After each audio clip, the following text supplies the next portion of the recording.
I'm Ann Tracy, and I've come to visual art through a rather twisted journey, if you will. I consider myself a digital alchemist, so I'm taking imagery that has one particular meaning and mixing it up with other imagery that has different meaning to create new meaning.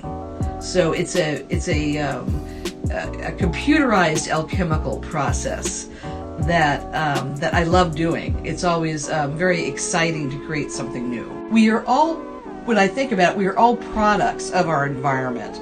I became a feminist because I came from a single family household. I think that has made me a feminist artist as well, because some of my work deals with women and women in the world, as well as my more abstract stuff. I think the community has influenced me in a subconscious way too, because I've lived in many different places. I grew up out here in New England, having lived in Freiburg and Cape Nettic, and then my family migrated south to Massachusetts, and then in the middle of my senior year in 1968, west to Colorado.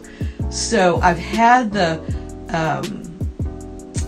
luck to be exposed to a lot of different, because New England culture is very different from the culture you find in Colorado Springs, which is very different from the culture you find in different towns in California as well. I think art is an amazing asset within communities, dealing with subconscious stuff we're pulling in and kind of putting it out there in film or in photographs or in paintings. And personally, I don't know the meaning of what I do until several years later. And I look at it and I go, yes, I can see those influences. That's what that piece was about.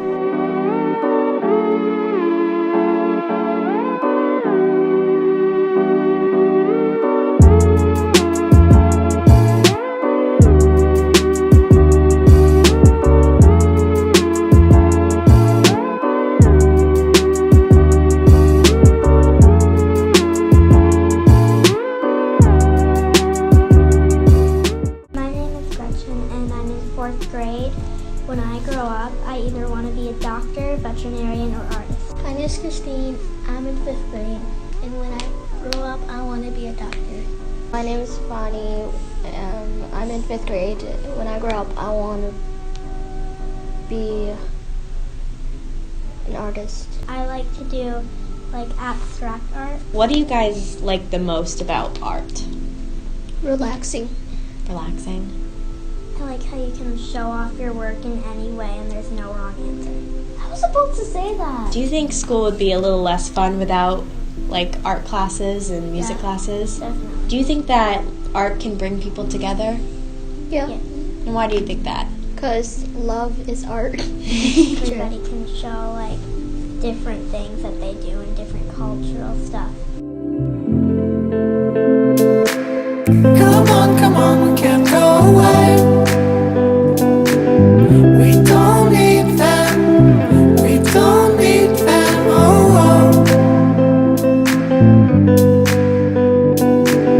We can be free by ourselves.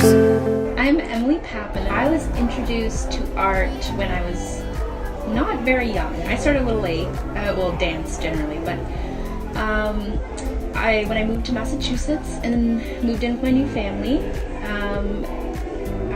it was just something I was really drawn to. I feel like it was a good way for me to kind of deal with the huge transition. I just fell in love with dance, and I mean, really, I fell in love with dance. That's all I thought about. That's all I wanted. I wanted to be a professional dancer. I started out dancing in the outreach program. It's amazing to think that that's where I started out, and then when I joined the company, I was teaching younger kids how to dance. So I realized these kids were me. That's how I was introduced to dance. And as a teacher, after the dance classes, they feel super rewarding.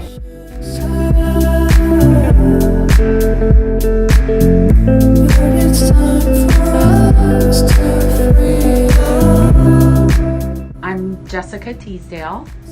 My business is Jess Teasdale Pottery, and I'm a potter. I work in earthenware, ceramics, and also stoneware, mid-range stoneware and porcelain. What really got my business going and me working full-time as a potter was the creation of the Rosemont Artists Guild. The Rosemont Artists Guild is a group of artists that kind of came together.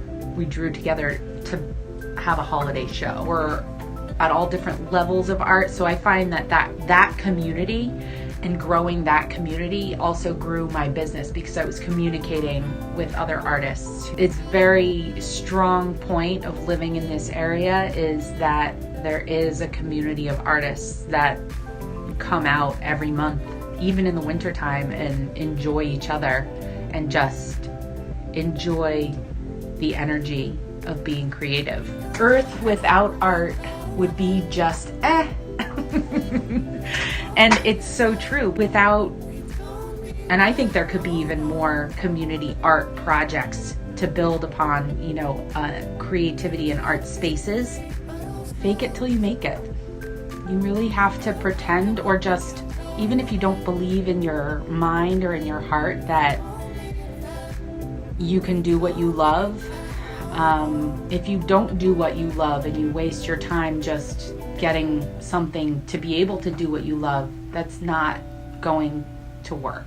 If you don't feel confident going in and talking to people and saying, I am an artist, just do it anyway. And you can go into a job that's going to pay all the money, but you're selling your soul and not doing what you love you're still going to be poor. The actual material value of being rich doesn't hold the same value.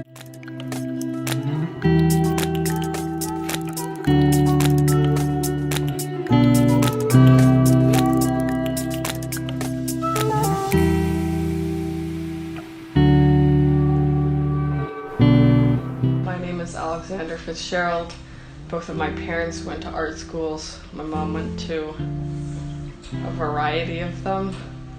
My dad went to Cooper. My dad manages a gallery, so ever since I've been very little, I have been going to gallery openings and museums and seeing museum openings and works of art and meeting artists and photographers. In middle school, I started drawing as I was exposed to more contemporary art, and then in freshman year, I started wanting to actually get better. I think just in general, I just like the art walks because the museum is open sometimes, and then Mecca is open, so you get to see the students' artwork, and that's usually where you see pretty unique pieces of art that are very different from more traditional art that you learn about in art class or see in museums, because it's what people are creating now and of that year, and usually relate to current events and stuff, so that's always been pretty interesting. I hope that I get to pursue it as a career. Right now I'm looking at art schools and want to go to an art school, and those are the schools that are on my list, and hopefully I'm lucky enough to have a career that involves me doing art regularly. The way subconsciously public schools treat art, they treat STEM subjects you have to take a lot of required STEM subjects because it's very enunciated that you will need this in your job, you will need this in your work, you will need this in your future. But art, you are only required to take one semester of it, and it just doesn't feel as valued, and so it doesn't feel as critical to the working world because the working world is made out to not be involving of art.